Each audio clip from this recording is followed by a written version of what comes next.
जब किसी व्यक्ति को किसी घटना में दूसरों का अनुभव होता है, तो वह घटना उसके अंतर को झकझोर देती है। हर जगह उसे अपना शत्रु प्रतीत होता है। मनुष्य का हृदय भी उतना ही अधिक विरोध करता है। उसे घटना के उत्तर में शांति नहीं मिलती, फिर से विश्वास जागे समाज के प्रति, इतना ही अर्थ है।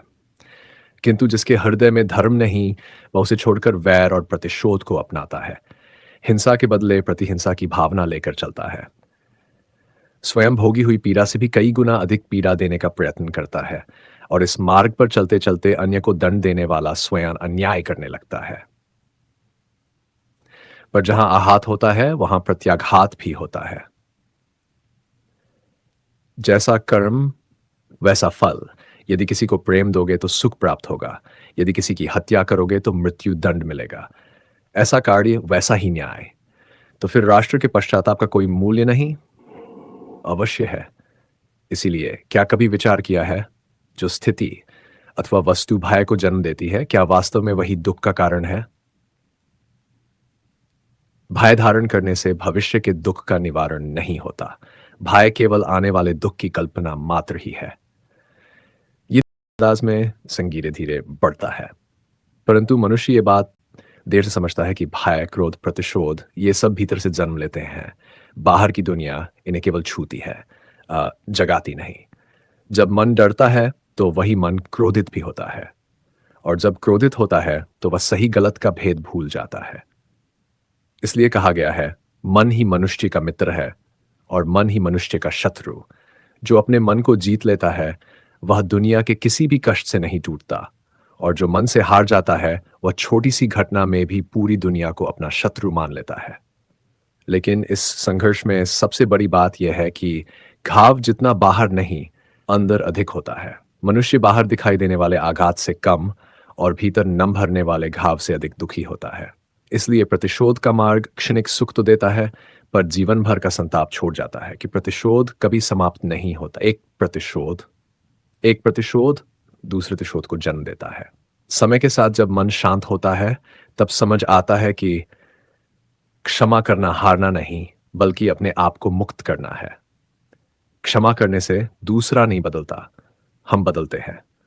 हम हल्के होते हैं, हम स्वतंत्र होते हैं, और जब हृदय स्वतंत्र होता है तभी जीवन का असली आनंद मिलता है। ध्यान रखो, जो व्यक्ति दूसरों को दुख देने की सोच रखता है वह पहले अपने ही भीतर दुख को जन्म देता है, और जो व्यक्ति दूसरों को सुख देने का प्रयास करता है वह पहले अपने भीतर शांति को जन्म देता है। यही कारण है कि सदियों से संत, ऋषि और महापुरुष एक ही बात कहते आए हैं, वैर छोड़ो, धैर्य अपनाओ। क्रोध छोड़ो, भय छोड़ो, विश्वास अपनाओ। क्योंकि अंत में मन वही काटता है जो वह बोता है। धीमी शांति वाली धुन। और जब कोई व्यक्ति अपने विचारों के बीज बदल देता है तो उसका पूरा जीवन बदल जाता है। लेकिन एक प्रश्न अक्सर मन को काटता है, क्या हमें हमेशा सहना ही चाहिए? क्या हमेशा शांत रहना ही समाधान है? और इसका उत्तर जीवन बहुत सरलता से देता है। शांति का अर्थ यह नहीं कि आप में शक्ति नहीं। शांति का अर्थ यह है कि आप में आत्मनियंत्रण है। जिस व्यक्ति के पास शक्ति नहीं होती वह क्रोध करता है, लेकिन जिस व्यक्ति के पास शक्ति होती है वह क्षमा करता है। यही कारण है कि महाभारत में स्वयं श्री कृष्ण ने कहा था, परित्राणाय साधूनाम विनाशाय च दुष्कृताम। अर्थात धर्म की रक्षा के लिए कभी कभी कठोर निर्णय आवश्यक होते हैं, लेकिन इनका आधार प्रतिशोध निषोध नहीं, बल्कि धर्म होता है। धर्म क्रोध से नहीं, समझ से जन्म लेता है। धीमी टन की धुन। जब मनुष्य क्रोध में निर्णय लेता है तो वह जीवन भर पछताता है, लेकिन जब वह धैर्य में निर्णय लेता है तो वह जीवन भर सम्मान पाता है। और यही जीवन की सबसे बड़ी शिक्षा है। दर्द किसी भी व्यक्ति को गहरा बना सकता है, लेकिन वही दर्द उसे अंधा भी बना सकता है। फर्क बस एक चुनाव का है, तुम दर्द से सीखते हो या उसी दर्द को अपनी पहचान बना लेते हो। याद रखो तेजू भाई, जैसे अंधेरी रात में दीपक ही रास्ता दिखाता है, वैसे ही जीवन की अंधेरियों में धैर्य और विश्वास ही मार्ग दिखाते हैं। और जब ये दोनों साथ हों तो कोई भी तूफान मनुष्य को गिरा नहीं सकता। अंत का शक्तिशाली भावुक हिस्सा। एक दिन समय स्वयं पूछता है, तुम्हारे भीतर क्या अधिक है, दर्द या समझ? और जो व्यक्ति कहता है मैंने समझ को चुना है, वही जीवन में आगे बढ़ पाता है। क्योंकि दर्द टूटता है लेकिन समझ जोड़ देती है। क्रोध जलाता है लेकिन क्षमा शीतल कर देती है। वैर भारी बनाता है लेकिन प्रेम हल्का कर देता है। और अंत में मनुष्य वही बनता है जिसे वह अपने भीतर बार बार दोहराता है। धीमे बजते संगीत के साथ क्लोजिंग लाइन। इसलिए अपना मन शांत करो, अपने हृदय को हल्का करो और अपनी आत्मा को स्वतंत्र होने दो, क्योंकि मुक्त आत्मा ही सच्ची शक्ति है, सच्ची शांति है और सच्चा धर्म है। क्या यह आवश्यक नहीं? स्वयं विचार कीजिए। मनुष्य के सारे संबंधों का आधार है अपेक्षा, क्योंकि अपेक्षा मनुष्य के मस्तिष्क में जन्म लेती है। इस कोई अन्य व्यक्ति उसकी अपेक्षाओं के बारे में जान ही नहीं पाता, और यदि जान भी ले तो भी किसी मनुष्य के लिए किसी दूसरे की अपेक्षाएं पूर्ण कर पाना संभव नहीं। और वहीं से जन्म लेता है संघर्ष। सारे संबंध धीरे धीरे संघर्ष में परिवर्तित हो जाते हैं। क्या आप मानते हैं कि भविष्य मनुष्य की योजनाओं के आधार पर निर्मित होता है? नहीं। जिस प्रकार किसी ऊंचे पर्वत पर सर्वप्रथम चढ़ने वाला व्यक्ति पर्वत की तलहटी में बैठकर जो योजना बनाता है, क्या वही योजना उसे पहाड़ की चोटी तक पहुंचा देती है? नहीं। वास्तव में जैसे जैसे वह ऊपर चढ़ता है उसे नई नई चुनौती मिलती हैं, नई नई विडंबनाएं मिलती हैं और नए नए अनुभव मिलते हैं। प्रत्येक पग पर वह अपने अगले कदम का निर्णय करता है। प्रत्येक पग पर उसे अपनी पुरानी योजनाओं को बदलना पड़ता है। क्या जीवन के साथ भी ऐसा नहीं होता? अर्थात जीवन को अपने योग्य बनाने के बदले स्वयं को जीवन के योग्य बनाना ही सफलता और सुख का एकमात्र मार्ग है। स्वयं विचार कीजिए। सत्ता की लालसा सबके हृदय को घेर रखती है। गूंजता हुआ संगीत। लेकिन धर्म को हृदय में स्थापित करना सिर्फ कोई नियम मान लेना नहीं है, बल्कि अपने विचारों को शुद्ध करना है, क्योंकि निर्णय वहीं सही बनता है जहां मन शांत हो और हृदय पवित्र हो। जब मन शोर से भरा हो तो छोटी सी बात भी पहाड़ बन जाती है, लेकिन जब मन शांत हो तो बड़े से बड़ा संकट भी एक साधारण चुनौती बन जाता है। इसीलिए कहा गया है, अशांत मन के लिए कोई भी मार्ग स्पष्ट नहीं होता। अशांत मन में लिया गया निर्णय हमेशा पछतावे की ओर ले जाता है, और शांत मन में लिया गया निर्णय हमेशा समाधान की ओर। परंतु मन को शांत करना सबसे कठिन साधना है। मनुष्य बाहरी शत्रुओं से इतना नहीं हारता जितना वह अपने अनियंत्रित मन से हार जाता है। मन ही दौड़ता है, मन ही डरता है, मन ही लड़ता है और मन ही थक जाता है। इसलिए समाधान बाहरी नहीं, आंतरिक है। जब मन स्थिर होता है तभी बुद्धि स्पष्ट होती है, और जब बुद्धि स्पष्ट होती है तभी जीवन सही दिशा पकड़ता है। संगीत थोड़ा गहरा। कई लोग अपने जीवन में इसलिए दुखी है क्योंकि वे निर्णय ऐसे लेते हैं जिससे मन तुरंत शांत हो जाए, भले ही भविष्य में कांटे ही क्यों न उग जाए। किंतु सच्चा निर्णय क्षणिक शांति नहीं, दीर्घकालिक सुख देता है। और ऐसा निर्णय लेने की शक्ति केवल उसी में होती है जिसने अपने भीतर धर्म को जगाया हो। धर्म वह नहीं जो हम बाहर दिखाते हैं, धर्म वह है जो हम भीतर निभाते हैं। धर्म का अर्थ है सत्य को चुनना चाहे वह कठिन हो। धर्म का अर्थ है धैर्य को थामना चाहे मन भागने लगे। धर्म का अर्थ है विचारों को नियंत्रित करना चाहे भावनाएं तूफान बन जाए। धीमी भावुक धुन।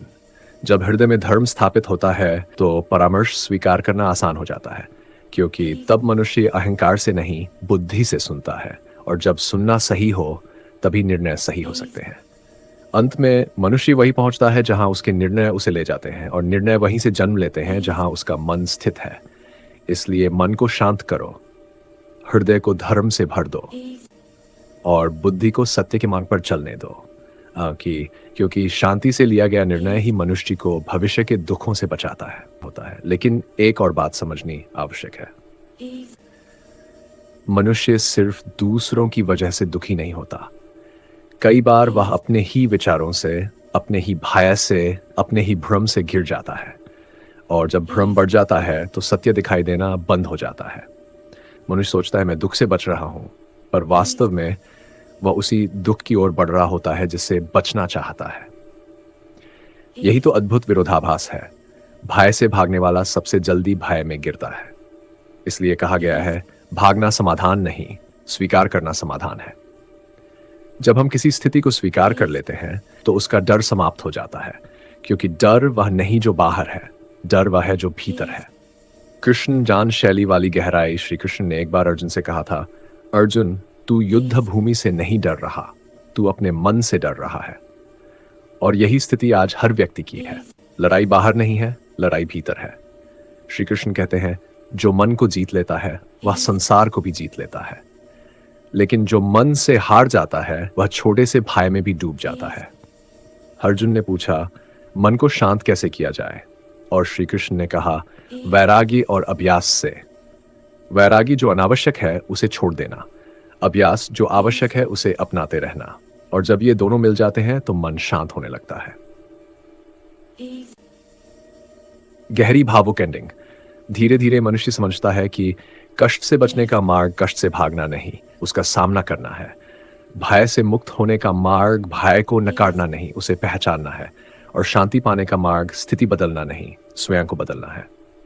संगीत के साथ हर व्यक्ति यह समझता है कि सबसे बड़ी विजय दूसरों पर नहीं, स्वयं पर होती है। सबसे बड़ी हार दूसरों से नहीं, अपने मन से होती है।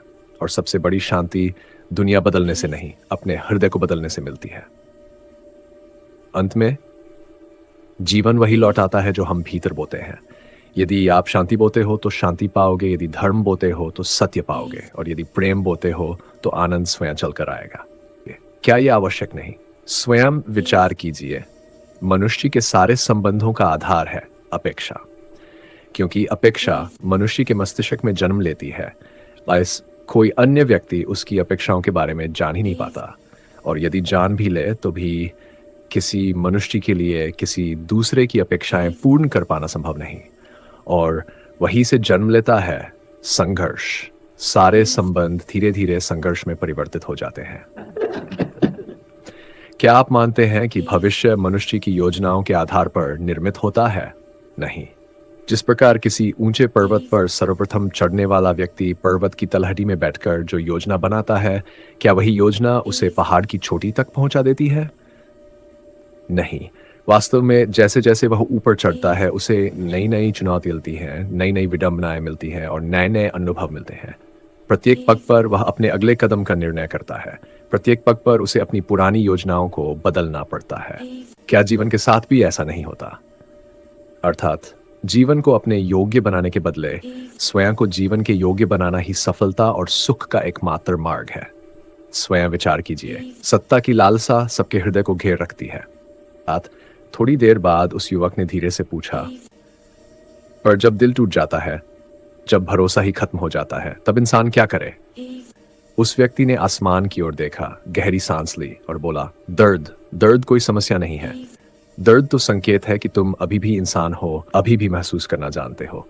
सबसे बड़ी बात यह है कि दर्द हमें मजबूत बनाता है।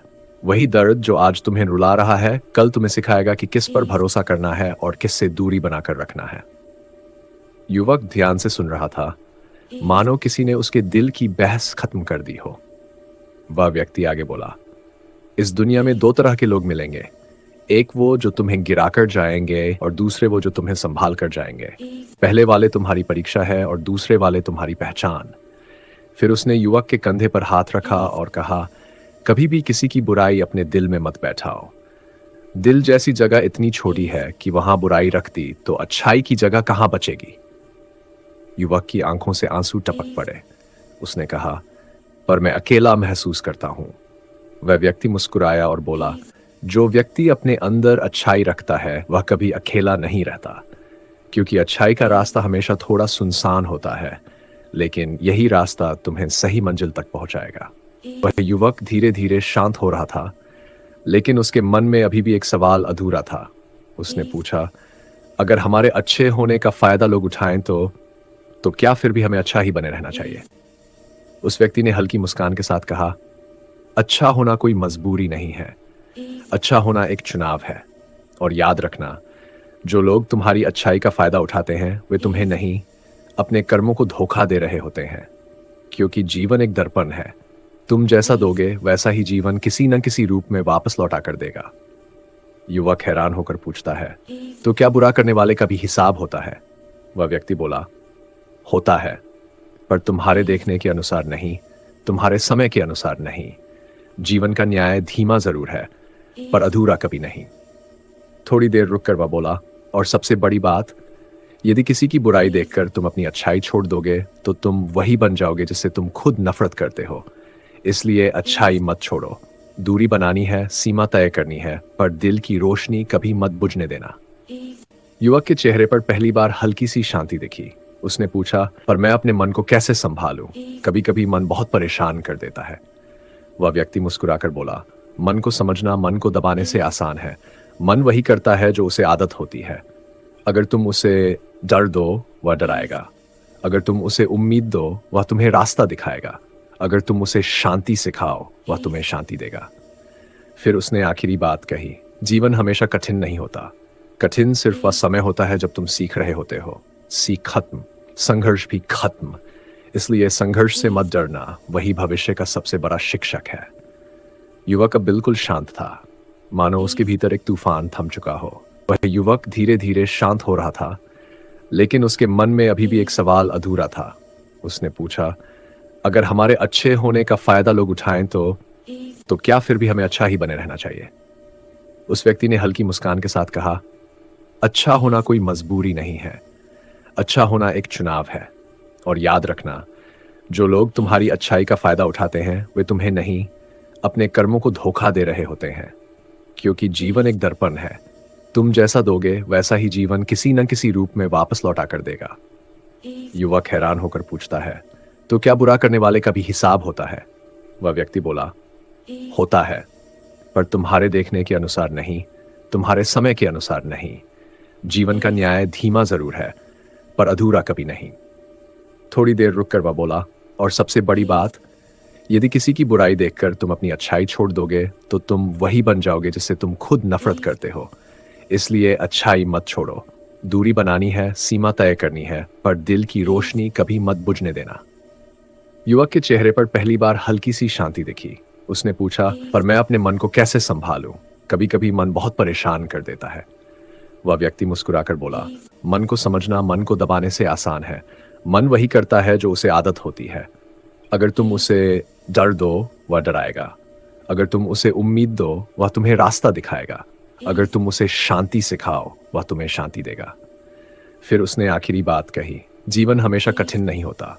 कठिन सिर्फ वह समय होता है जब तुम सीख रहे होते हो। सीख खत्म, संघर्ष भी खत्म। इसलिए संघर्ष से मत डरना, वही भविष्य का सबसे बड़ा शिक्षक है। युवक अब बिल्कुल शांत था, मानो उसके भीतर एक तूफान थम चुका हो। अपेक्षाएं और आंतरिक शांति मनुष्य हमेशा दूसरों को बदलने का प्रयास करता है, किंतु स्वयं को बदलने का साहस बहुत कम लोगों में होता है। हम चाहते हैं कि सामने वाला हमारी इच्छा के अनुसार व्यवहार करे, हमारे मन के अनुसार सोचे और हमारी उम्मीदों के अनुसार चले। लेकिन क्या कभी आपने सोचा कि सामने वाला भी आपकी ही तरह अपनी सोच, अपनी उम्मीदें और अपनी भावनाएं लेकर चलता है? जब दो अपेक्षाएं टकराती है, वहीं से संघर्ष जन्म लेता है। और यही कारण है, सारे संबंधों में सबसे अधिक पीड़ा अपेक्षा से उत्पन्न होती है। अपेक्षा जितनी अधिक, संबंध उतना ही कमजोर, और अपेक्षा जितनी कम, संबंध उतना ही गहरा और स्थिर। जरा विचार कीजिए, क्या आपने अपने जीवन के संघर्षों में अपनी भूमिका पर कभी दृष्टि डाली है? क्या कभी सोचा है कि जिस परिवर्तन की आप दूसरों से उम्मीद करते हैं, उसी परिवर्तन का एक छोटा सा अंश यदि आप स्वयं में उतार ले तो संबंध में कितना बड़ा अंतर आ सकता है? परंतु मनुष्य अक्सर अपने भीतर झांकना नहीं चाहता। अहम उसे रोकता है, क्रोध उसे अंधा कर देता है, और अहंकार उसे दूसरों की कमी दिखाई देता है, अपनी नहीं। इसीलिए कहा गया है, सबसे कठिन युद्ध बाहरी नहीं, आंतरिक होता है। जब मनुष्य अपने ही भीतर लड़ता है, अपनी भूलों से, अपनी आदतों से, अपने क्रोध और अपने अहंकार से, तभी वह सच्चा विजेता बनता है। और जब भीतर शांति आ जाती है तो बाहर का संसार अपने आप शांत हो जाता है। क्योंकि जो व्यक्ति अपने मन का मालिक बन गया, वह संसार को जीतने की इच्छा भी खो देता है। उसे केवल एक ही इच्छा शेष रहती है, धर्म, समझ, करुणा और प्रेम से अपने जीवन को और अपने संबंधों को सजाने की। अपेक्षाएं और आंतरिक शांति मनुष्य हमेशा दूसरों को बदलने का प्रयास करता है, किंतु स्वयं को बदलने का साहस बहुत कम लोगों में होता है। हम चाहते हैं कि सामने वाला हमारी इच्छा के अनुसार व्यवहार करे, हमारे मन के अनुसार सोचे और हमारी उम्मीदों के अनुसार चले। लेकिन क्या कभी आपने सोचा कि सामने वाला भी आपकी ही तरह अपनी सोच, अपनी उम्मीदें और अपनी भावनाएं लेकर चलता है? जब दो अपेक्षाएं टकराती है वहीं से संघर्ष जन्म लेता है। और यही कारण है सारे संबंधों में सबसे अधिक पीड़ा अपेक्षा से उत्पन्न होती है। अपेक्षा जितनी अधिक, संबंध उतना ही कमजोर, और अपेक्षा जितनी कम, संबंध उतना ही गहरा और स्थिर। जरा विचार कीजिए, क्या आपने अपने जीवन के संघर्षों में अपनी भूमिका पर कभी दृष्टि डाली है? क्या कभी सोचा है कि जिस परिवर्तन की आप दूसरों से उम्मीद करते हैं, उसी परिवर्तन का एक छोटा सा अंश यदि आप स्वयं में उतार ले तो संबंध में कितना बड़ा अंतर आ सकता है? परंतु मनुष्य अक्सर अपने भीतर झांकना नहीं चाहता। अहम उसे रोकता है, क्रोध उसे अंधा कर देता है, और अहंकार उसे दूसरों की कमी दिखाई देता है, अपनी नहीं। इसीलिए कहा गया है, सबसे कठिन युद्ध बाहरी नहीं, आंतरिक होता है। जब मनुष्य अपने ही भीतर लड़ता है, अपनी भूलों से, अपनी आदतों से, अपने क्रोध और अपने अहंकार से, तभी वह सच्चा विजेता बनता है। और जब भीतर शांति आ जाती है तो बाहर का संसार अपने आप शांत हो जाता है। क्योंकि जो व्यक्ति अपने मन का मालिक बन गया, वह संसार को जीतने की इच्छा भी खो देता है। उसे केवल एक ही इच्छा शेष रहती है, धर्म, समझ, करुणा और प्रेम से अपने जीवन को और अपने संबंधों को सजाने की। आंतरिक दृष्टि और जीवन का वास्तविक परिवर्तन। लेकिन सबसे बड़ा प्रश्न यह है, मनुष्य अपने भीतर झांकने से डरता क्यों है? क्योंकि भीतर देखने पर उसे अपनी ही कमियां दिखाई देती हैं, अपने ही दोष दिखाई देते हैं, अपने ही अधूरेपन का अनुभव होता है। और मनुष्य स्वयं को अधूरा देखना नहीं चाहता, इसलिए वह दूसरों में कमी ढूंढता है, दूसरों को दोष देता है, दूसरों को बदलने का प्रयास करता है, ताकि उसे अपने भीतर की आवाज से भागने का अवसर मिले। परंतु सत्य से भागा नहीं जा सकता। एक दिन वह आवाज इतनी ऊंची हो जाती है कि मनुष्य को रुककर सोचना ही पड़ता है। यही क्षण जीवन का वास्तविक मोड़ होता है, क्योंकि परिवर्तन तब नहीं आता जब दुनिया बदलती है। परिवर्तन तब आता है जब मनुष्य स्वयं अपने भीतर बदलता है, जब वह दूसरों को नियंत्रित करने के बजाय अपने मन को नियंत्रित करना सीखता है, जब वह अपेक्षाओं को त्याग कर स्वीकार करना सीखता है, जब वह क्रोध को छोड़कर करुणा अपनाता है, जब वह अधिकार के बदले जिम्मेदारी को समझता है, और जब वह यह समझ लेता है कि संबंधों में जीत आवश्यक नहीं, समझ आवश्यक है। जीवन का सौंदर्य सही होना नहीं, सही संबंध बनाना है, और सही संबंध हमेशा प्रेम, विश्वास और धैर्य से बनते हैं, कभी अधिकार, डर या कठोरता से नहीं। यही कारण है कि धर्म हमेशा कहता है, अपने को जीतो, संसार अपने आप जीत जाएगा। क्योंकि जिसने अपने मन को साध लिया वह उसी क्षण उच्चतम सत्ता का अनुभव कर लेता है, और वही सत्ता वास्तविक सत्ता होती है, जो दूसरों को दबाती नहीं, दूसरों को उठाती है, जो क्रोध में नहीं, करुणा में जन्म लेती है, जो अधिकार से नहीं, प्रेम से प्रकट होती है। ऐसी सत्ता न रावण के पास थी, न कंस के पास। यह सत्ता केवल राम के पास थी, केवल कृष्ण के पास थी, क्योंकि उन्होंने हृदय जीते, लोग नहीं। और जो हृदय जीत लेता है उसे संसार हर युग में याद रखता है। परिवर्तन करने का प्रयत्न न कर स्वयं अपने भीतर परिवर्तन करने का प्रयास करें। तो क्या संबंधों में संतोष प्राप्त करना इतना कठिन है? अर्थात क्या स्वीकार ही संबंधों की नींव नहीं होता? स्वयं विचार कीजिए। दो व्यक्ति जब निकट आते हैं तो वे एक दूसरे के लिए सीमाएं और मर्यादाएं निर्मित करने का प्रयास अवश्य करते हैं। हम यदि अपने सारे संबंधों पर विचार करें तो देखेंगे कि इन सभी संबंधों का आधार यही सीमाएं हैं जो हम दूसरों के लिए तय करते हैं। लेकिन जब वही सीमाएं कोई दूसरा तोड़ता है तो हमारे हृदय को चोट पहुंचती है। क्या हमने कभी विचार किया कि ये चोट क्यों लगती है? क्या ऐसा नहीं होता कि यदि एक दूसरे की स्वतंत्रता का सम्मान किया जाए तो मर्यादाएं और सीमाएं स्वयं ही अनावश्यक हो जाती हैं? अर्थात जिस प्रकार मर्यादा संबंध की रक्षा करती है, वैसे ही स्वतंत्रता उस संबंध की आत्मा होती है। स्वयं विचार कीजिए। धर्म और अधर्म का संकट हर व्यक्ति के जीवन में कई बार आता है। कभी किसी व्यक्ति को सत्य बोलने का अवसर मिलता है और वही उसका धर्म संकट बन जाता है। कभी दरिद्रता के समय सरलता से चोरी करने का मार्ग सामने आता है, वही उसका धर्म संकट होता है। कभी किसी शक्तिशाली राजा, नेता या अधिकारी का धर्म उसकी सत्ता के सामने खुलकर प्रकट हो जाता है। कई बार तो मनुष्य अपने ही धर्म संकट को पहचान नहीं पाता, क्योंकि वह अवसर के आवरण में छिपा रहता है। और मनुष्य का आंतरिक युद्ध, धर्म संकट, ये शब्द छोटा है, लेकिन इसका महत्व पूरे जीवन को बदल देने जितना बड़ा है। क्योंकि धर्म संकट वही क्षण होता है जब मनुष्य को यह चुनना पड़ता है कि वह अपने लाभ को देखे या अपने चरित्र को। लेकिन मनुष्य अक्सर लाभ चुन लेता है, क्योंकि लाभ तुरंत दिखाई देता है और चरित्र धीरे धीरे प्रकट होता है। यही कारण है बहुत से लोग सफल दिखाई देते हैं पर भीतर से खाली होते हैं, और कुछ लोग बाहरी रूप से साधारण लगते हैं पर भीतर से अत्यंत समृद्ध होते हैं। धर्म मनुष्य को भीतर से समृद्ध करता है और अधर्म उसे भीतर से खोखला। विचार कीजिए, कई बार हमारा मन छोटे से छोटे अवसरों में भी गलत मार्ग चुनने की प्रलोभना देता है, क्योंकि मनुष्य का मन दौड़ना चाहता है, उसे शांति की आदत नहीं। वह हर परिस्थिति में जल्दबाजी चाहता है, तुरंत परिणाम चाहता है और बिना संघर्ष के लाभ चाहता है। परंतु धर्म का मार्ग हमेशा शांत, धैर्यपूर्ण और गहरा होता है।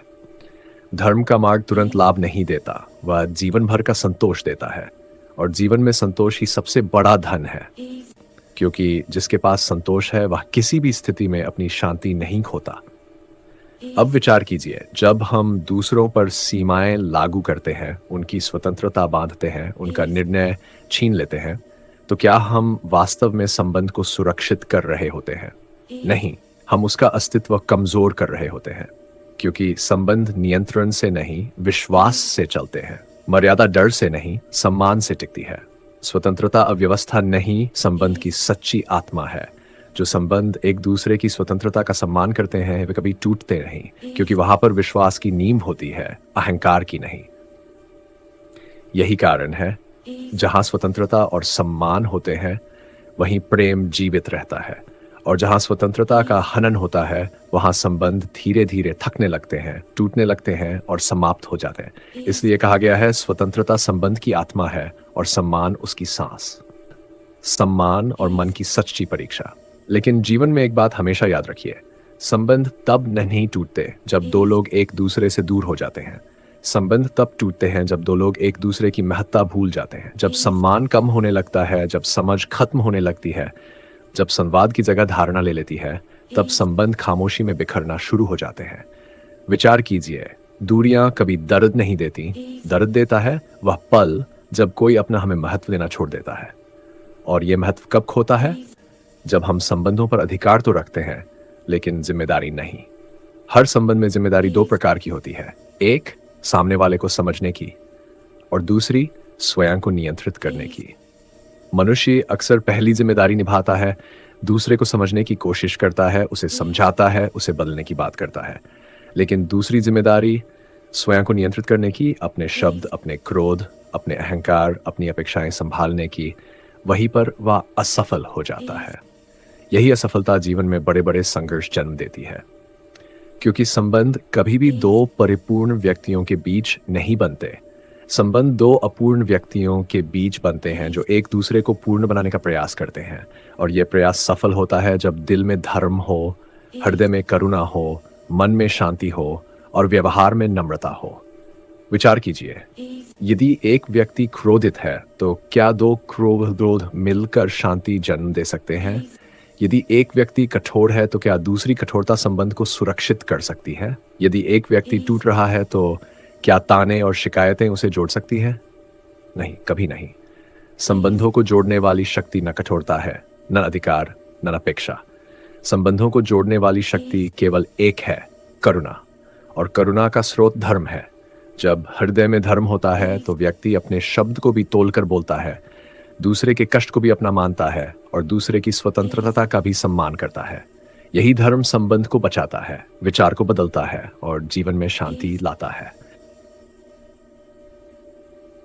सम्मान और मन की सच्ची परीक्षा। लेकिन जीवन में एक बात हमेशा याद रखिए, संबंध तब नहीं टूटते जब दो लोग एक दूसरे से दूर हो जाते हैं। संबंध तब टूटते हैं जब दो लोग एक दूसरे की महत्ता भूल जाते हैं, जब सम्मान कम होने लगता है, जब समझ खत्म होने लगती है, जब संवाद की जगह धारणा ले लेती है, तब संबंध खामोशी में बिखरना शुरू हो जाते हैं। विचार कीजिए, दूरियां कभी दर्द नहीं देती, दर्द देता है वह पल जब कोई अपना हमें महत्व देना छोड़ देता है। और यह महत्व कब खोता है? जब हम संबंधों पर अधिकार तो रखते हैं लेकिन जिम्मेदारी नहीं। हर संबंध में जिम्मेदारी दो प्रकार की होती है, एक सामने वाले को समझने की और दूसरी स्वयं को नियंत्रित करने की। मनुष्य अक्सर पहली जिम्मेदारी निभाता है, दूसरे को समझने की कोशिश करता है, उसे समझाता है, उसे बदलने की बात करता है। लेकिन दूसरी जिम्मेदारी स्वयं को नियंत्रित करने की, अपने शब्द, अपने क्रोध, अपने अहंकार, अपनी अपेक्षाएं संभालने की, वहीं पर वह असफल हो जाता है। यही असफलता जीवन में बड़े-बड़े संघर्ष जन्म देती है। क्योंकि संबंध कभी भी दो परिपूर्ण व्यक्तियों के बीच नहीं बनते। संबंध दो अपूर्ण व्यक्तियों के बीच बनते हैं जो एक दूसरे को पूर्ण बनाने का प्रयास करते हैं। और यह प्रयास सफल होता है जब दिल में धर्म हो, हृदय में करुणा हो, मन में शांति हो और व्यवहार में नम्रता हो। विचार कीजिए, यदि एक व्यक्ति क्रोधित है तो क्या दो क्रोध मिलकर शांति जन्म दे सकते हैं? यदि एक व्यक्ति कठोर है तो क्या दूसरी कठोरता संबंध को सुरक्षित कर सकती है? यदि एक व्यक्ति टूट रहा है तो क्या ताने और शिकायतें उसे जोड़ सकती हैं? नहीं, कभी नहीं। संबंधों को जोड़ने वाली शक्ति न कठोरता है, न अधिकार, न अपेक्षा। संबंधों को जोड़ने वाली शक्ति केवल एक है, करुणा। और करुणा का स्रोत धर्म है। जब हृदय में धर्म होता है तो व्यक्ति अपने शब्द को भी तोलकर बोलता है, दूसरे के कष्ट को भी अपना मानता है और दूसरे की स्वतंत्रता का भी सम्मान करता है। यही धर्म संबंध को बचाता है, विचार को बदलता है और जीवन में शांति लाता है। धर्म और जीवन की अंतिम समझ। लेकिन मनुष्य इतना पीड़ित क्यों रहता है? क्योंकि उसका मन कभी वर्तमान में नहीं ठहरता। वह या तो अतीत की पीड़ा ढोता है या भविष्य की चिंता में जलता रहता है। और जब मन वर्तमान को खो देता है तो जीवन की शांति भी खो देता है। विचार कीजिए, अतीत वह अध्याय है जिसे बदला नहीं जा सकता। भविष्य वह अध्याय है जिसे अभी लिखा जाना है। और वर्तमान वह कलम है जो दोनों अध्यायों को अर्थ देती है। लेकिन मनुष्य वर्तमान की कलम दूसरों के हाथों में दे देता है, कभी संबंधों के कारण, कभी अपेक्षाओं के कारण, कभी अपने क्रोध और अभिमान के कारण। और फिर कहता है, जीवन मुझे दुख देता है। पर सत्य यह है, जीवन कभी दुख नहीं देता, दुख मन देता है, क्योंकि मन ने धर्म की दिशा छोड़ दी होती है। अब धर्म क्या है? धर्म वह नहीं जो पुस्तकों में लिखा है। धर्म वह है जो आपके चरित्र में लिखा है। धर्म वह नहीं जो आप बोलते हैं, धर्म वह है जो आप कठिन परिस्थितियों में करते हैं। धर्म वह नहीं जो दूसरों को दिखाया जाए, धर्म वह है जो स्वयं के सामने स्वयं को साबित करना पड़ता है। और यही धर्म हर संबंध की नींव है। क्योंकि जब धर्म हृदय में होता है तो मनुष्य किसी का विश्वास नहीं तोड़ता, किसी की स्वतंत्रता नहीं छीनता, किसी की गरिमा नहीं मिटाता। तभी संबंध स्थिर रहते हैं। कभी विचार कीजिए, क्या कोई वृक्ष छाया देने के लिए प्रयास करता है? क्या कोई नदी प्यास बुझाने के लिए योजना बनाती है? क्या सूर्य प्रकाश देने के लिए किसी से अनुमति मांगता है? नहीं, क्योंकि यह उनका स्वभाव है। उसी प्रकार जिसका हृदय धर्म से भरा होता है वह दूसरों को स्वाभाविक रूप से शांति देता है, वह प्रेम देता है, वह सहारा देता है, वह सम्मान देता है, वह संबंधों में अपेक्षा नहीं लाता, आदर लाता है। और जहां आदर होता है वहां प्रेम स्वतः जन्म लेता है। और जहां प्रेम है वहां संघर्ष टिक नहीं सकता, वहां अहंकार पनप नहीं सकता, वहां मन लड़खड़ा नहीं सकता। प्रेम वह शक्ति है जो मनुष्य को टूटने नहीं देती, और धर्म वह प्रकाश है जो मनुष्य को भटकने नहीं देता। जब दोनों मिलते हैं तो संबंध केवल सफल नहीं होते, वे पवित्र हो जाते हैं। करने का प्रयत्न कर स्वयं अपने भीतर परिवर्तन करने का प्रयास करें। तो क्या संबंधों में संतोष प्राप्त करना इतना कठिन है? अर्थात क्या स्वीकार ही संबंधित है? स्वयं विचार कीजिए। दो व्यक्ति जब निकट आते हैं तो एक दूसरे के लिए सीमाएं और मर्यादाएं निर्धारित कर प्रयास अवश्य करते हैं। यदि हम सारे संबंधों पर विचार करें तो देखेंगे कि इन सारे संबंधों का आधार यही सीमाएं हैं जो हम दूसरों पर लगाते हैं। जब कोई इन सीमाओं को तोड़ता है तो उसकी चोट सबसे पहले हमारे हृदय पर प्रतीत होती है। क्या हमने कभी विचार किया? संगीत, क्या ऐसा नहीं होता कि यदि एक दूसरे की स्वतंत्रता का सम्मान किया जाए तो किसी मर्यादाओं या सीमाओं की आवश्यकता ही न रहे? अर्थात जिस प्रकार संबंध है वैसे ही स्वतंत्रता किसी भी संबंध की आत्मा है। स्वयं विचार कीजिए। संगीत और दूसरी ओर धर्म संकट मोचन। कभी किसी साधारण व्यक्ति के सामने सत्य बोलने का अवसर आ जाता है, कभी दरिद्रता के समय सरलता से चोरी करने का मार्ग खुल जाता है, कभी किसी शक्तिशाली राजा या राजनेता के कर्मचारी का धर्म प्रकट हो जाता है। लेकिन अनेक बार धर्म संकट की स्थिति आने के बाद भी मनुष्य अपना धर्म जान ही नहीं पाता। जीवन का सबसे बड़ा सत्य यह है कि मनुष्य भविष्य को पकड़ने की कोशिश में अक्सर वर्तमान को खो देता है। वर्तमान वह स्थान है जहां जीवन सांस लेता है और भविष्य सिर्फ एक कल्पना है। यदि हम वर्तमान के क्षणों को नहीं समझ पाए तो भविष्य चाहे कितना भी सुंदर क्यों न हो हमें संतोष नहीं दे पाएगा, क्योंकि संतोष परिस्थितियों से नहीं हमारी समझ से उत्पन्न होता है। कभी कभी जीवन में परिस्थितियां कठोर हो जाती हैं, संबंध टूटने लगते हैं और मनुष्य स्वयं को असहाय महसूस करता है। परंतु क्या सच में वह असहाय होता है? नहीं, वह केवल परिस्थितियों के दबाव में होता है। जब मनुष्य मन को स्थिर कर लेता है तो कठिन समय भी उसे हानि नहीं पहुंचा सकता, क्योंकि मन की स्थिरता हर तूफान से अधिक शक्तिशाली होती है। कभी अपने आप से पूछिए, क्या आपने जीवन में वह सब प्राप्त किया जिसकी आपने कभी कल्पना की थी? शायद नहीं, और शायद हाँ। लेकिन जो भी प्राप्त हुआ है वह नियति और पुरुषार्थ का मेल है। नियति अवसर देती है और पुरुषार्थ उन्हें सार्थक करता है। मनुष्य जब दोनों को समझ लेता है तभी जीवन में समरसता आती है। संगीत, एक और बात, जीवन को जीतने का सबसे बड़ा मार्ग संघर्ष नहीं, स्वीकार है। जिस क्षण जीवन को जैसा है वैसा स्वीकार कर लिया जाए, उस क्षण से अशांति समाप्त होने लगती है।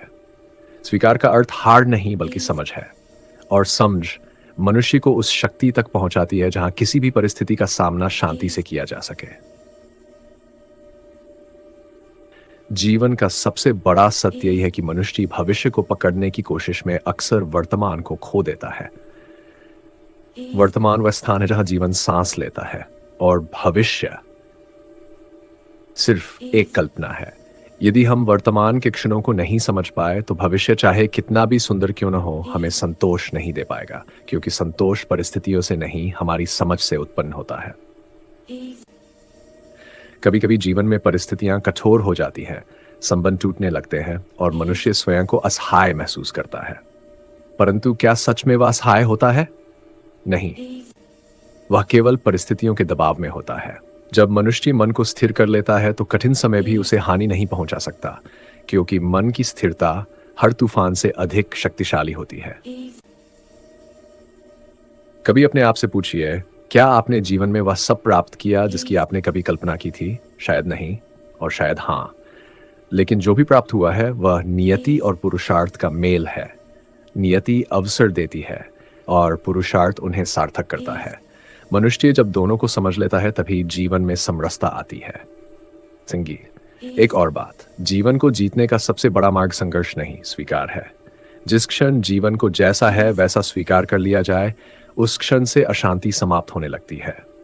स्वीकार का अर्थ हार नहीं बल्कि समझ है, और समझ मनुष्य को उस शक्ति तक पहुंचाती है जहां किसी भी परिस्थिति का सामना शांति से किया जा सके। जीवन में हर व्यक्ति किसी न किसी दुख से गुजर रहा है, लेकिन अधिकतर लोग अपने दुख को समझने के बजाय दूसरों के दुख को आंकने में लगे रहते हैं। परंतु क्या यह उचित है? मनुष्य का सबसे बड़ा संघर्ष बाहर की दुनिया से नहीं होता, बल्कि अपने ही भीतर की आवाज से होता है। कभी कभी जो दर्द बाहर दिखाई देता है वह तो केवल परिणाम है। वास्तविक घाव तो भीतर होते हैं, जिन्हें न कोई देख पाता है और न कोई समझ पाता है। इसलिए संत महात्मा कहते हैं, मनुष्य को जीतना सबसे कठिन युद्ध है। और सच भी है, क्योंकि यदि मनुष्य अपने मन को जीत ले तो संसार की कोई वस्तु उसे विचलित नहीं कर सकती। जीवन में दो प्रकार की पीड़ा होती है, एक वह जिसे हम समझते हैं और दूसरी वह जिसे समझने की हिम्मत हमें नहीं होती। पहली पीड़ा हमें मजबूत बनाती है और दूसरी हमें भीतर से खा जाती है। इसलिए मन अपने घावों से भागना नहीं चाहिए, बल्कि उन्हें समझकर स्वीकार करना चाहिए, क्योंकि स्वीकार ही वो औषधि है जो सबसे गहरे घाव को भी भर देती है। और यही कारण है कि जीवन में शांति पाने के लिए सबसे पहले मन को शांत करना आवश्यक है। मन शांत होगा तो विचार गहरे होंगे, विचार गहरे होंगे तो निर्णय सही होंगे, निर्णय सही होंगे तो जीवन सहज होगा। और यह भी सोचिए, मनुष्य अक्सर सोचता है कि उसके दुखों का कारण दुनिया है, परंतु सत्य यह है कि दुखों का सबसे बड़ा कारण हमारी अपनी अपेक्षाएं हैं। जब अपेक्षा टूटती है तभी दुख जन्म लेता है, और जहां अपेक्षा समाप्त होती है वहीं से शांति आरंभ होती है। इसीलिए कहा जाता है, अच्छे संबंध किसी समझौते से नहीं, विश्वास और स्वतंत्रता से बनते हैं। जहां स्वतंत्रता है वहीं प्रेम है, जहां प्रेम है वहीं समझ है, और जहां समझ है वहीं जीवन में शांति है। इनकी सबसे बड़ी कला ये जानना है कि कब रुकना है, कब बोलना है और कब केवल मुस्कुराकर आगे बढ़ जाना है। क्योंकि हर स्थिति जवाब नहीं मांगती, कुछ स्थितियां सिर्फ समझ मांगती हैं, और जहां समझ आ जाए वहां बोलने की आवश्यकता नहीं रहती। कभी कभी मौन वह सत्य कह देता है जो शब्द कभी नहीं कह पाते। मनुष्य अक्सर सोचता है कि उसका दुख बाहर की परिस्थितियों से पैदा होता है, परंतु वास्तविकता यह है दुख का सबसे बड़ा स्रोत हमारी अपनी उम्मीदें, अपने भय और अपनी अधूरी इच्छाएं हैं। इच्छाएं पूरी हो तो मन उत्साहित होता है, इच्छाएं टूट जाए तो मन व्यथित होता है। लेकिन क्या इच्छाओं का टूटना वास्तव में दुख है, या फिर यह संकेत ही जीवन हमारे लिए कुछ और बेहतर चुन रहा है? स्वयं विचार कीजिए। कभी कभी जो हम मांगते हैं वह हमें नहीं मिलता, पर जो हमें मिलता है वह वही होता है जो हमारी आत्मा को वास्तव में चाहिए होता है। यही कारण है जीवन में जो भी घटे वह हमारी भलाई के लिए ही घटता है, भले ही उस क्षण हम उसे समझ न पाए। लेकिन मनुष्य को सबसे अधिक पीड़ा किस बात से होती है? नियति से, परिस्थितियों से या दूसरों से? नहीं, सबसे अधिक पीड़ा मनुष्य को उन प्रश्नों से होती है जिनका उत्तर उसे अपने भीतर खोजने की हिम्मत नहीं होती। हम बाहर सत्य ढूंढते हैं, परंतु सत्य तो भीतर बैठा है, हमारे अपने मौन में, हमारी अपनी अंतरावाज में, हमारी अपनी स्वीकृति में। जीवन हमें हर दिन सिखाता है कि शांति पाने के लिए सबसे पहले हमें अपनी अधूरी कहानियों को पूरी तरह स्वीकार करना सीखना होगा। हर वह घटना जिसने आपको दर्द दिया, वह घटना नहीं, शिक्षक को कुछ सिखाना चाहती थी, आपके लिए ही, आपकी ही प्रगति के लिए। सोचिए, क्या आज आप वही व्यक्ति हैं जो कुछ वर्षों पहले थे? नहीं, आप बदल चुके हैं, आप बढ़ चुके हैं, आप समझ चुके हैं। हैरा संगीत। और यह परिवर्तन कैसे हुआ? दर्द से, अनुभव से, गिरने से, उठने से, और सबसे अधिक स्वयं का सामना करने से। इसलिए जीवन का नियम, जो बाहर टूटता है वह भीतर मजबूत बनाता है, जो भीतर टूटता है वह बाहर बदलता है, और जो भीतर मजबूत हो जाता है उसे संसार की कोई शक्ति झुका नहीं सकती। धीमी संगीतरण है कि सच्ची शक्ति मांसपेशियों में नहीं होती, शक्ति तो मन में होती है, और मन की शक्ति शांति से उत्पन्न होती है। आत्मिक प्रवाह, मनुष्य का मन एक विशाल सागर के समान है, ऊपर से देखने पर हमेशा लहरों से भरा हुआ, कभी शांत, कभी तूफानी, कभी स्थिर, तो कभी उठता गिरता हुआ। लेकिन सागर की एक सच्चाई यह भी है, ऊपरी सतह चाहे जितनी भी उथल पुथल से भरी हो, सागर का सबसे गहरा हिस्सा हमेशा शांत रहता है। ठीक उसी प्रकार मनुष्य का बाहरी जीवन कितना भी अशांत क्यों न हो, लेकिन उसके भीतर एक ऐसा स्थान है जहां हमेशा मौन है, जहां हमेशा शांति है, जहां जहां कोई भय नहीं, कोई अपेक्षा नहीं, कोई असंतोष नहीं। इस स्थान को ढूंढ लेना ही वास्तविक आध्यात्मिकता है। लेकिन मनुष्य इस गहराई तक पहुंच क्यों नहीं पाता? क्योंकि उसकी सारी ऊर्जा सतह की लहरों से लड़ने में ही खर्च हो जाती है। वह अपने विचारों की लहरों से लड़ता है, भावनाओं की लहरों से, डरों की लहरों से, इच्छाओं की लहरों से और संघर्षों की लहरों से। उसे लगता है कि यदि वह इन लहरों को रोक देगा तो जीवन शांत हो जाएगा, परंतु सागर की लहरों को कभी रोका नहीं जा सकता। उन्हें केवल देखा जा सकता है, स्वीकार किया जा सकता है। जो व्यक्ति यह सीख लेता है वह जीवन की किसी भी परिस्थिति में अंदर से स्थिर हो जाता है। लेकिन प्रश्न यह है, मन की स्थिरता कैसे प्राप्त होती है?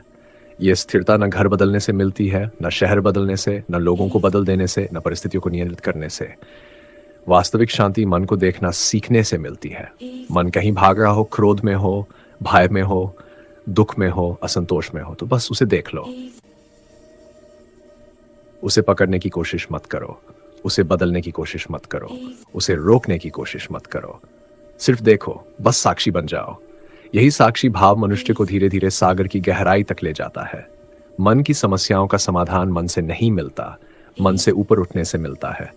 और यह तभी संभव है जब मनुष्य समझता है कि उसकी हर भावना, हर विचार, हर प्रतिक्रिया सिर्फ एक लहर है, स्थायी सत्य नहीं।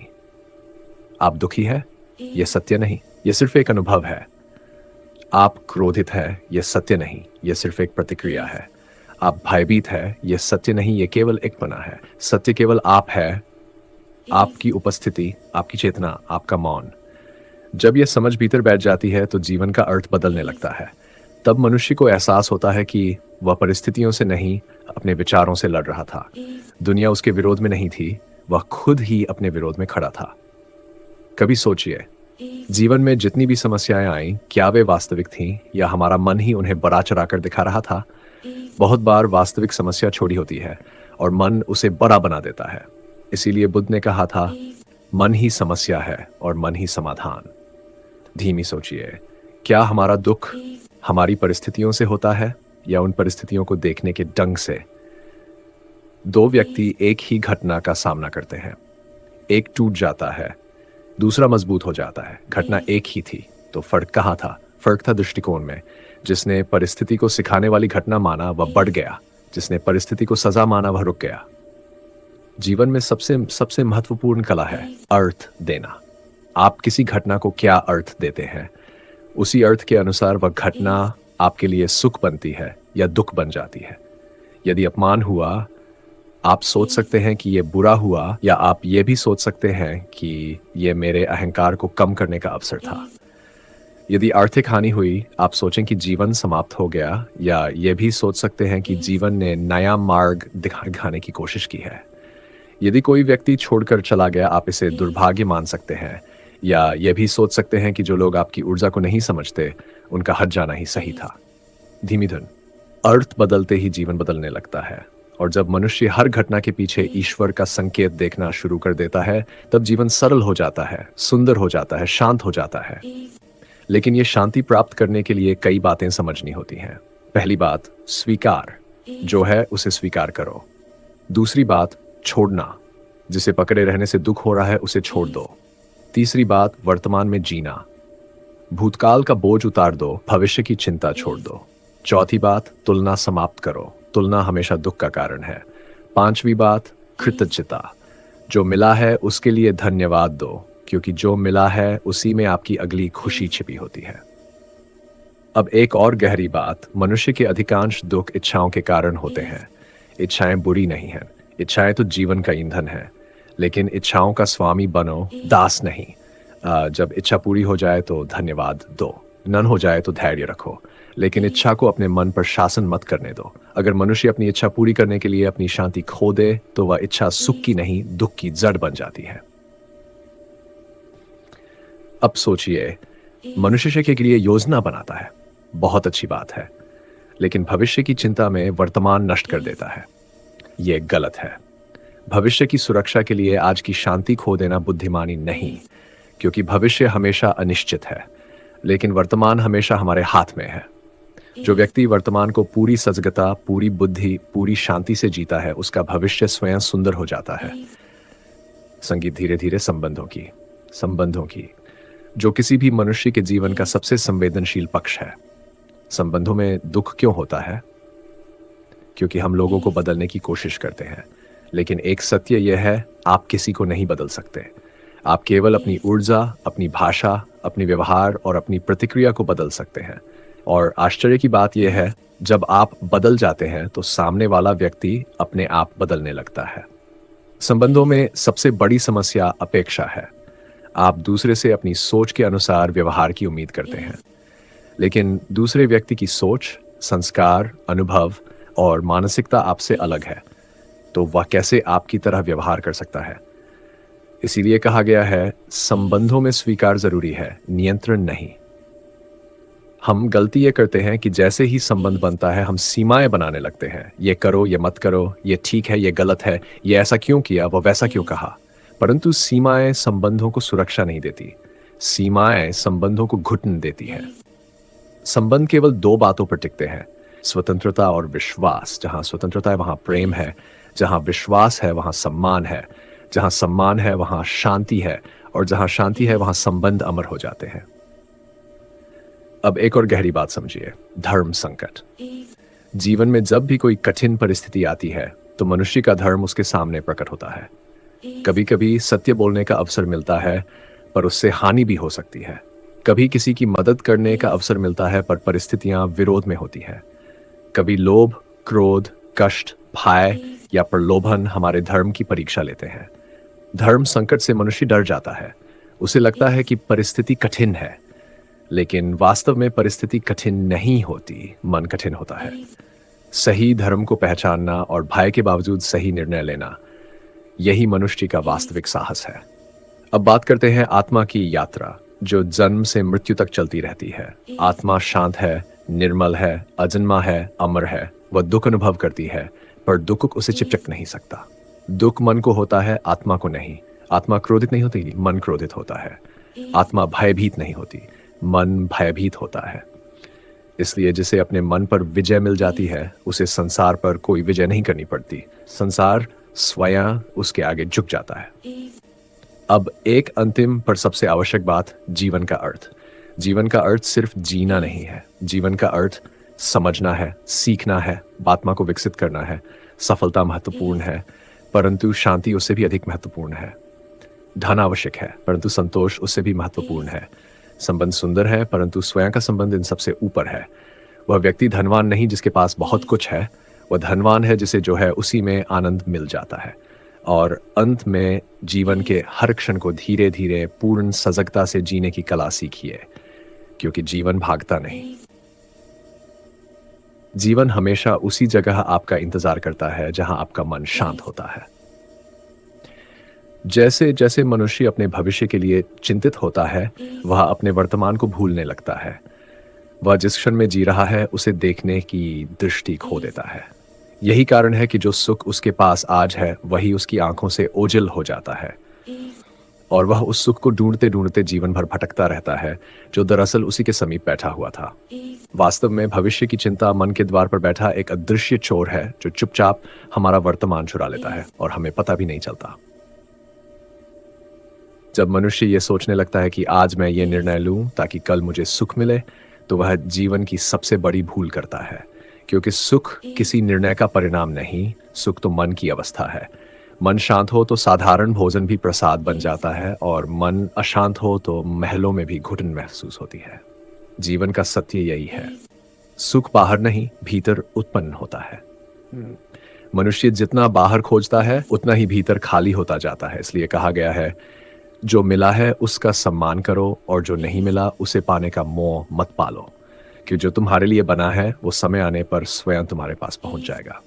अब विचार कीजिए, हमारे जीवन का सबसे बड़ा संघर्ष इच्छा और स्वीकार के बीच होता है। इच्छा कहती है मुझे ये चाहिए, और स्वीकार कहता है जो मिला है वही ठीक है।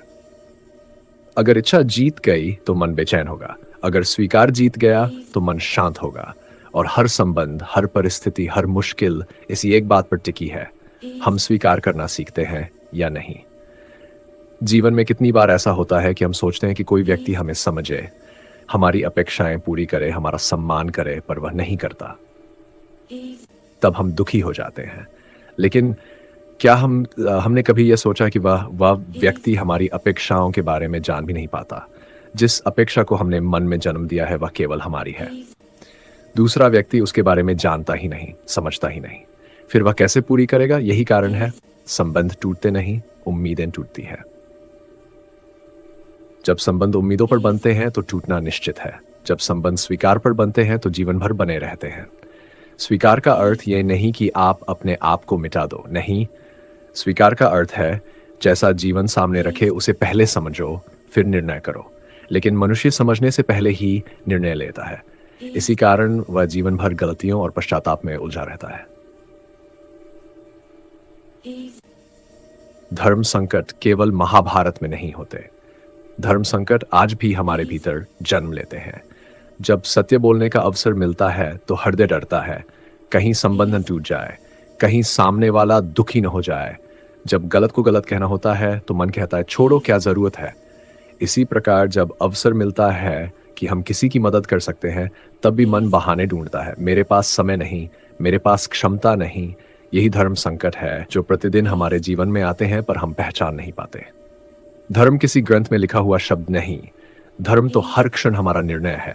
कौन सा निर्णय हमें उच्च बनाता है और कौन सा हमें नीचे गिराता है, यही धर्म और अधर्म का अंतर है। अब सोचिए, क्यों जीवन में दुख अधिक है और सुख कम? क्योंकि मनुष्य ये नहीं समझ पाता कि व्यक्ति दुख देता नहीं, दुख तो हमारी अपेक्षाएं देती हैं। कोई व्यक्ति जैसा है वह वैसा ही व्यवहार करेगा। उससे किसी और रूप की आशा करना अपने आप को पीड़ा देना है। इसलिए कहा गया है, अपेक्षाएं कम करो, संबंध अपने आप मधुर हो जाएंगे। जीवन के हर मोड़ पर एक बात याद रखिए, आपका मन जितना सरल होगा, आपका जीवन उतना सुंदर होगा। मन जितना जटिल होगा, जीवन उतना कठिन होगा। सादगी केवल वस्त्रों में नहीं, सादगी तो विचारों में होती है। जिस दिन विचार सरल हो जाएंगे, उस दिन जीवन में कोई संघर्ष नहीं बचेगा। अब एक बात बहुत गहराई से समझिए, किसी व्यक्ति का चरित्र तब नहीं दिखता जब सब कुछ ठीक चल रहा हो। चरित्र तब प्रकट होता है जब जीवन कठिन हो, जब परिस्थितियां प्रतिकूल हो, जब समय विपरीत हो। जो व्यक्ति कठिन समय में भी अपने सिद्धांतों को नहीं छोड़ता, उसी का हृदय सच्चा और पवित्र होता है। इच्छाएं टूट जाएं, लोग छोड़ जाएं, समय बदल जाए, लेकिन चरित्र न टूटे, यही धर्म है। कभी कभी हमारी कई इच्छाएं केवल इसलिए पूरी नहीं होती क्योंकि वो हमारे लिए सही नहीं होती। कभी नियति हमें वही देती है जो हमें चाहिए, न कि वह जो हम चाहते हैं। इसीलिए कहा गया, जो मिलता है वह अच्छे के लिए मिलता है, जो नहीं मिलता वह और भी अच्छे के लिए नहीं मिलता। किसी व्यक्ति को अपराधी कह देना बहुत आसान है, पर उसके अपराध के पीछे उसकी परिस्थिति क्या थी, उसका मन कैसा था, उसके जीवन में क्या तूफान चल रहा था, ये जानना कठिन है।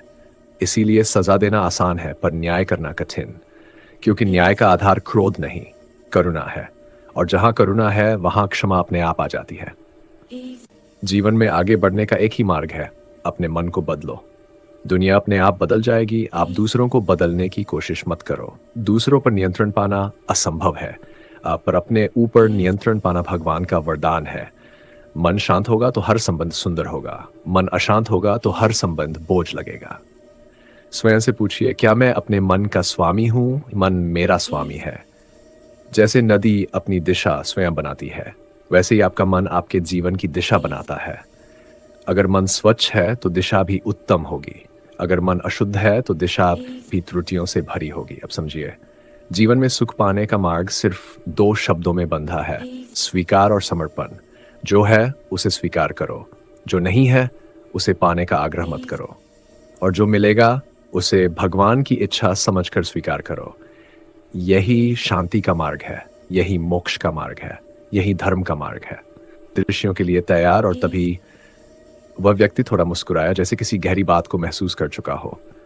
उसने शांत स्वर में कहा, देख मेरे भाई, हर इंसान की जिंदगी में एक समय ऐसा आता है जब लोग उसे गलत समझते हैं, उसे नीचा दिखाते हैं, या फिर बिना वजह उसके खिलाफ हो जाते हैं। लेकिन जानता है असली ताकत किसमें है? खुद को संभालने में और अपनी वाणी को मधुर बनाए रखने में।